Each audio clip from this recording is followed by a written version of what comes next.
ang projection natin, ang pangako sa atin, 1 year. So, ang pangako sa akin, pagka umulan ulit, hindi na magbabaha. So, mga 9 months na trabaho, bago dadating ulit ang ulan, hopefully by that time, hindi na tayo makakakita ng baha, kagaya ng nakita natin noon. Dahil lahat ng nakaharang, lahat ng barado na labasan ng tubig, ay yun ang lilinisin at hindi na mababara, may dadaanan na yung tubig palabas. Kaya yan ang project natin. Okay, I'm sure pagbantayan ninyo, tignan ninyo kung ano yung nagiging progreso at nakakasiguro ako na malaking tulong itong ginagawa ng paglilinis.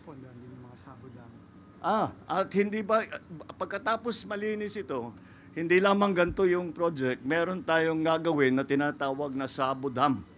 Ang Sabo Dam, yung maliliit na dam na mula sa bundok pa nagsisimula at kinokontrol yung takbo ng tubig.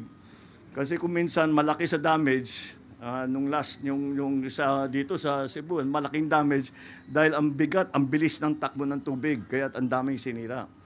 Ngayon, paglalagay tayo ng Sabo Dam, yung Sabo Dam ay hindi dam yan na mangungulekta ng tubig. Ginagawa niyan, kinokontrol ang takbo ng tubig. Hindi lang nag-iisa yan.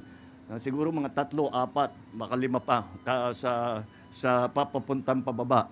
Kaya yan ang isa pang hinihingi natin ngayon na ilagay sa budget na magkaroon ng pondo para hindi lamang dito sa desiltation, kung hindi pati na yung paglagay ng Sabo Dam doon sa iba't ibang lugar kung saan dapat.